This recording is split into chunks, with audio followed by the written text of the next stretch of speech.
Hey everybody, it's John from Hockey Cards Only. How are you guys doing today? It is Friday night and we are doing a special HGA submission episode. So in like 4 minutes, I'm looking at my clock, in 1 minute we will be, let me get my screen for you, bam, we are logged in and we're going to go over some cards real quick on what we're going to submit here today. So, without further ado, let's dive on in. First, everybody, here's our 25 subscriber Stanley Cup. I'm going to bring up Muskoka Card Collector. He won our first 25 subscriber giveaway. So every 25th subscriber, I do a drawing out of the names that are in the cup. And if you win, you get put on the cup. So, pretty cool little thing we're doing. We'll send you guys some free cards. So we have about 1 minute before we go and see if we get in line here correctly on HGA. So let me show you these cards I have in my hand here that we're going to be submitting. It's not that Ken Dryden rookie card, actually. It is 2 Mario Lemieux. You know what? I think it is this Ken Dryden rookie card. We're doing 2 Mario Lemieux, and my 2 best Patrick Waugh, and my best Ken Dryden rookie card. So let's see. I'm going to click View My Order here. I'm going to bring you guys over here. Sorry. Oh, here we go. We are in the waiting room. Oh, we're position 4083. That's not real good. You need to be in the bottom 1,000, maybe 1,100, because there's 5. Let me show you how I figure this. There is 5 spots per customer. Even though it says 4,250 card grading spots, each person in that position is going to grab 5 of those card grading spots. So it looks like I got in right now, but as you can see, it's going to start, you know, going down. I'm not going to get in. Let's go look. Well, I'll keep an eye on that. Okay, everybody. But I'm going to go back to the card table and show you these are my only 2 Mario Lemieux here. I'm going to get this camera squared. Turn the light off on it. Okay. We'll do the first one. This one is off-center a little bit, and it's off-center in the case. So, sorry. I'm going to tip it ever so slightly. And we can judge this card. Let's see here. So the corners on this were pretty good. It's just the centering is off. Okay, but it's in really good shape. It is a Topps. It's not an O-Pee-Chee. All these are Topps. I don't have, unfortunately, I don't have any O-Pee-Chee that are going to HGA. Actually, I'll go this way on this one. I've never had this out of this acrylic case.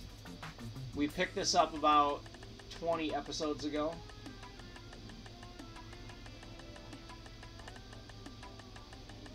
And it is in really good shape. I'm hoping for at least a 7. 6 or 7. If it gets a 7, I'll be really happy with a 7. Okay, if it gets an 8 because it's in better condition than I think it is, then I'll be ecstatic. Okay, so that's that one. Now, if you want to see the difference in the color white of these two, this is another. Sorry, my screen's a little laggy, but the one on the right is a little bit brighter white than the one on the left, and I'm afraid that might bring down the surface. Okay. So let's look at this one, which this one is actually, I think, my better one. It just had the top right corner. If you look at that, you can see it right now, is a little soft. Same for the bottom right corner. Let me bring this back ever so slightly. My camera is lagging behind my behind real time right now. So that's this one, a little bit more on center.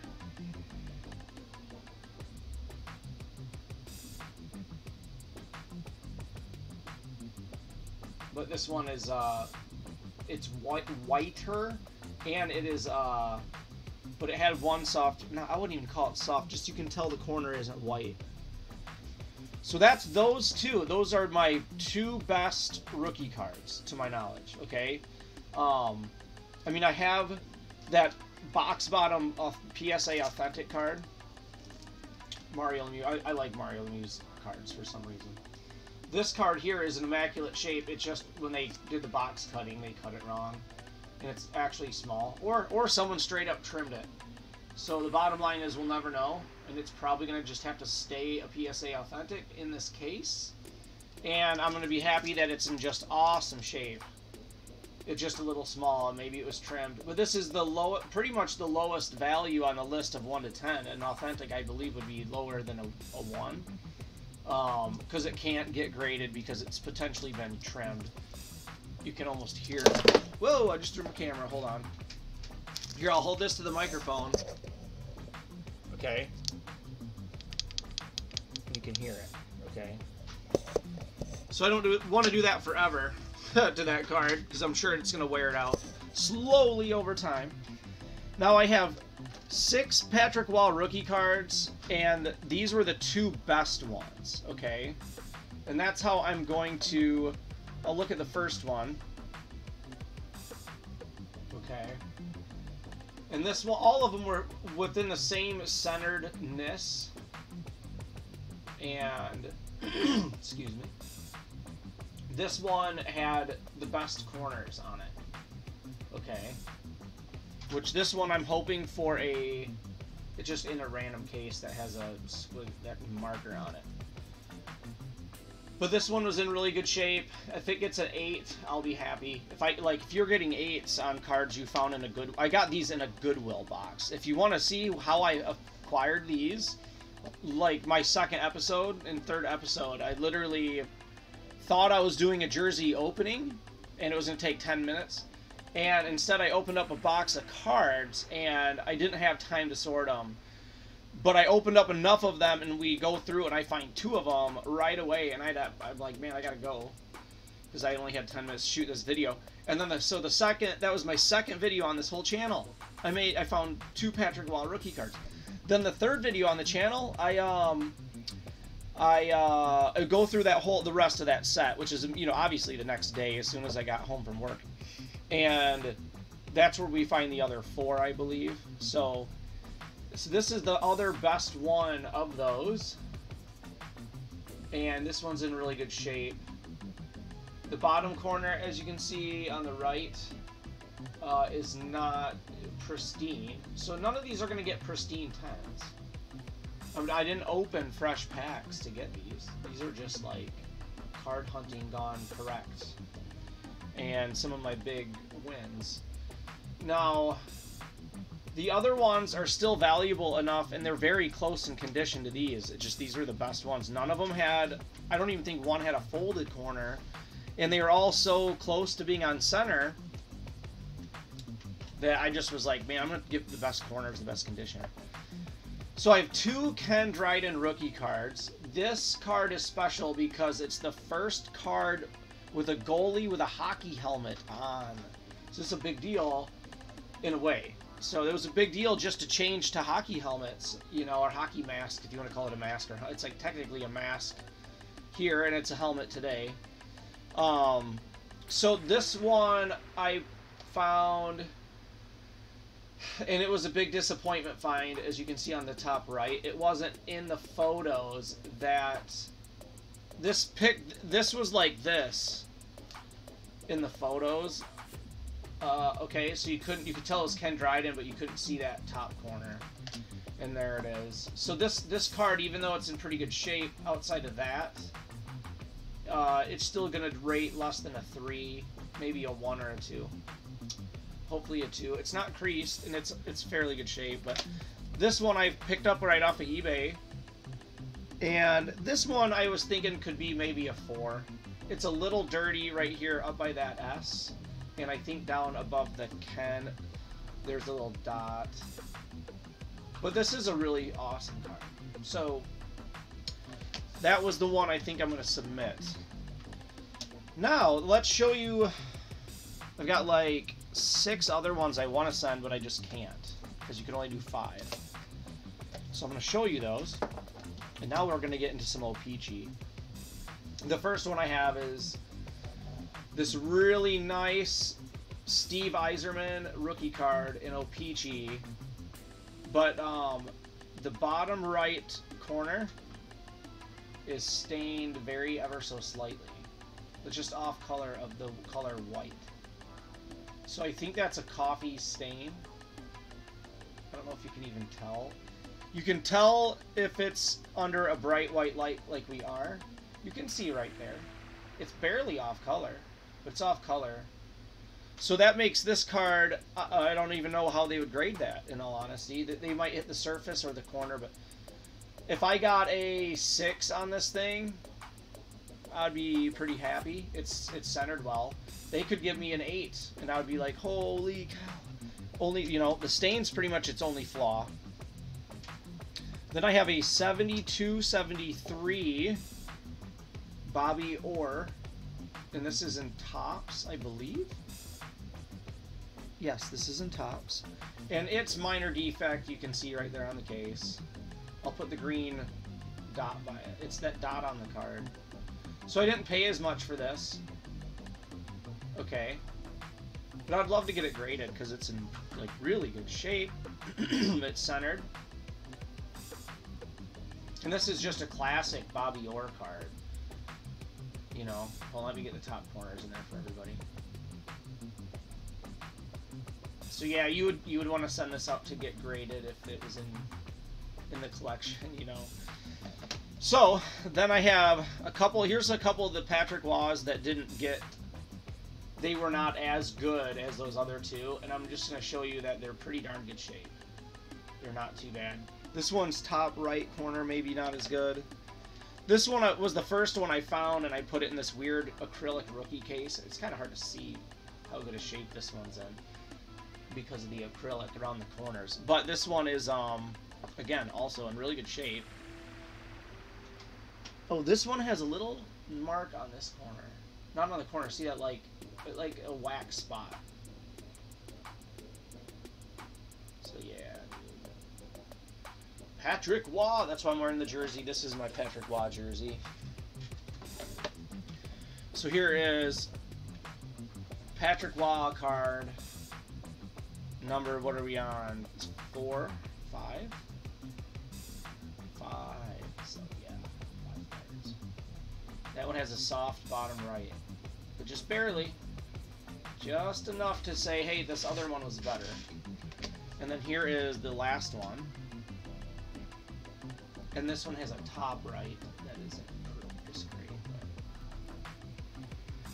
But each one of these is like way better than the best card I ever had growing up. Like I was into hockey cards growing up, you know, but just in the junk wax era stuff, I don't think I had any 89 tops or older. I don't even think I had an old hockey card. I thought Pro Set was old kind of when I re-emerged into it, because I was in it, but I was buying the cards and opening packs as like a 10-year-old, you know. And that's what I see today. A lot of people opening packs. And then my channel, you know, here, let me go, I'll rant and rave for a second, and I'll go to this page and we can see how many card slots are remaining and where we're at. But yeah, I used to open packs, and I still have all those cards, you know. But this channel, I kind of hunt cards. I try to find older ones. You're not really, I don't like it. If you find older packs, you're almost going to keep them sealed. Like, I collect sealed packs. So, I'm not a pack opener. When I re-emerged into the hobby, that was one of the first things I did, was bought like some junk wax era boxes and opened them. And I was like, cool, you know, and they were cards from boxes I've never owned. I went through my whole collection, and I didn't have, you know, some Score, and Score's cheap, so I bought some of that. And then I didn't have, not knowing how easy it is to get them used. Oh my goodness. You can get Score cards, like 90, 91. They're the most plentiful with Pro Set, like the most plentiful out there. So don't try to open those packs. They're way more valuable, to me at least, as a sealed unit. And I can get you a whole set, complete set of Pro Set, you know what I mean? Because that's what we find in the people who are just getting rid of their stuff in the garage sales. And so you're not going to pay for it open, and it's probably going to be in really good shape still if they took care of it. So that's my little rant and rave on, I wouldn't say on pack opening. It needs to happen. That's where they all come from, right? So I'm just saying my strategy is not pack opening and finding a good card that way. It's collections and sorting it. And you usually win pretty good if you buy collections because someone's trying to get out of the hobby. If you're getting out of something, you're usually not interested in getting a ton of money for it.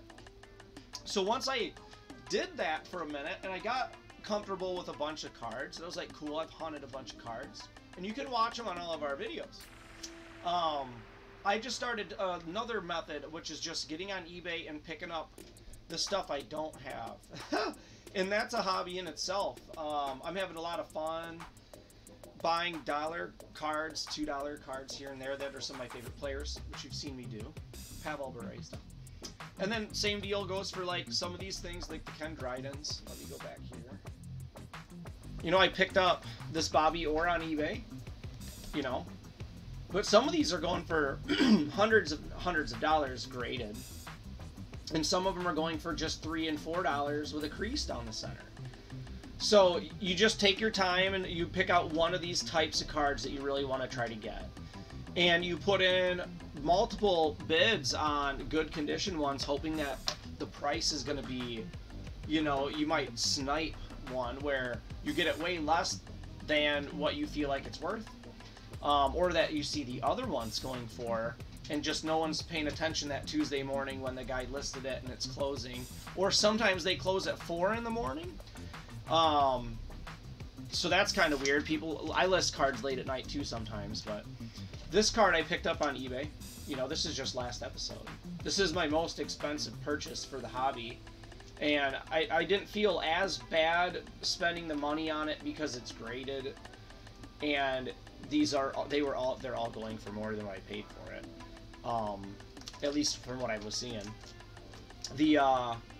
I didn't pay too much. I didn't pay little. I didn't get a killer deal on this thing. That's the other situation. Sometimes you just want that card, and that one is this for me. That's kind of, to me, this is almost like the second most valuable 80s hockey card, outside of Wayne Gretzky's rookie, but it's a 79, so that's not even in the 80s. Put in the comments, is there a more desirable hockey card in the 80s than this one? Because I don't want to be wrong on my facts, you know. I mean, I guess if you could go in and say if that was an OPG, maybe, or you could say Mario Lemieux's rookie card in OPG is more valuable than the Topps box bottom card. I don't know. This thing would be a close one. So, and same for Patrick Waugh. So these are all 80s, and then you have, this is 71, 72. And this set here is one of my favorite sets. So I've been picking up this stuff and trying to, like I said, if you see one of my episodes, I putting the whole set together. Okay, let's see if I have anything else that's cool to show you before we go. I don't. If anything, there's something I've been telling you I'm going to do, and I haven't done it yet, which is make the collection for 72, 73. This is not wood grain. That's, I believe, 67. Okay, that's the TV wood grain. That might be like 66, 67. The Bobby Orr rookie card. That is not this thing. That's quite a few years. This is quite a few years after. That's what we can find out. Let's look. 66 is what it says on here. Let's bring that down. Maybe it'll focus. Booyah! Okay, his first year 66, 67. And usually the cards, like this card is a 72, 73. And it's showing a 71, 72 season. So that means like the 66, or the 67, 68 card. Wait a minute. Here. Yeah, 67, 68, I believe would be that wood grain. I don't know. I was just looking at them earlier today. I'll find out. But yeah, these are still cool. They got the little drawings, like little comic drawings on them. It has that. Anyways. So, there it is. Bobby Orr 72. In really, really good shape. I don't know what a dot would do like that to grading outside of, hopefully it, would this get graded as modified because it's got a mark on it? Or would it get graded just down on surface? I don't know the answer to that. So somebody, if you're watching and you know, please put it in the comments for everybody. And that way we can all learn a little bit. So let me put my already sorted Patrick Waz away. Let me put my Iserman and my Orr away, and then my already graded away. And these are what are going to go. And I'm going to set those up there. Okay, so I'm going to end the video. Then I'm going to make another video because it's Friday night, and that's kind of when I have some time to do it. We're going to do 72, 73. I probably have 300 of those cards. So here we go. It's towards the end of this thing too. We have like 300 and 350 maybe that I'm gonna sort real quick, and it's 72, 73, which is this year, Bobby Orr year. Okay, and I'm gonna put them in binders. I'm trying to make a complete set in a binder, and then the other are going to go on the website for sale that I have not launched. But I have been working on here and there, not a lot, but I worked on it today, so I'm getting ready to launch it. It needs maybe 10, 15 more hours of work, and I also will need to inventory the cards after that, so it's going to take a minute, but it's looking really good. I'll show you where I'm at with it, maybe as a sneak peek video of the website I'm putting together, and it's cool. It's just a base card catalog. The goal is 70, and no, I'm sorry, it's Bobby Orr TV. Remember, I was just talking about that? I think that's 1966 or 7. That year, every one of those, all the way to 89, I'm doing all those in tops. Okay, now, O-Pee-Chee is, yes, a little bit more desirable and collectible, but we're in America, and I don't really have a lot of it. And I have a lot of tops, so I can do this project in tops. I can almost offer everything from about 1969, which is what I have in inventory, if you want to call the collection inventory. That's how I have it, and then you have to think about quality of the card. I don't have time as me to take a picture of every card, so these are stock photos, and I'm trying to see how to work around vintage cards, 80s cards, junk wax era cards with stock photos. I think what I want to do is make an option where when you make your order, I take a picture of it and email it to you, and you submit, okay, these are the conditions, okay. You know, and then that way you've seen them after the order, but somehow before payment, because the worst thing is to take a payment and refund it. It's just not good on the processing systems. So that's what I'm trying to accomplish. And I have a couple. Oh, let me explain what's going to happen after 89. Everything 90 and newer is upper deck. So I have every price. Well, the pricing's totally funky, but I have every part, card number, name, you know, gridded out with the photo URLs for upper deck and for tops. So try to put this huge project together and make this really cool website that's going to be really fun, and it's just going to, you're going to be able to complete your set easily because you can go on the site and for 20 cents buy all these little 20-cent cards that, to fill in some like random 1992 Pro Set collection you have. Or if you're like a diehard collector, you can go and see some of the vintage stuff we have. Just the older it gets and the more expensive it gets, stock photos don't work as well, and I don't have as much. And once it's gone, I have to go re-hunt for more. And that is what will feed this channel, which is hockey cards only. It'll feed us cards to be sorting and checking out and collecting, putting up on the site. and it'll be a lot of fun. So, and plus we'll be able to give away so many cards. Like, I already have so many cards, I can give them away.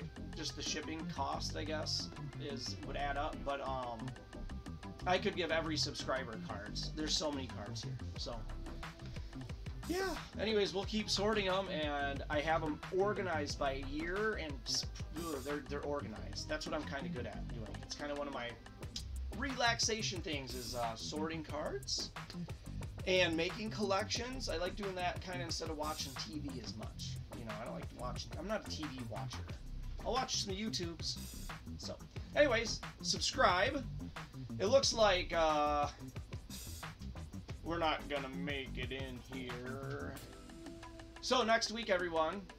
Anyways, subscribe. If you're a public subscriber, which is important to mention, you will be in the drawings. If you're not a public subscriber, so make sure your channel is set for your, if you follow channels that it's public, and then you'll be in our 25 subscriber drawings. So, thank you very much, guys. You're awesome. Have a great Friday, and stay tuned in about maybe 2 hours, which it's going to be like 10:30 before this video is live. Maybe by midnight tonight, I'll have the next episode I'm making today live. So, take care. I'll see you guys later.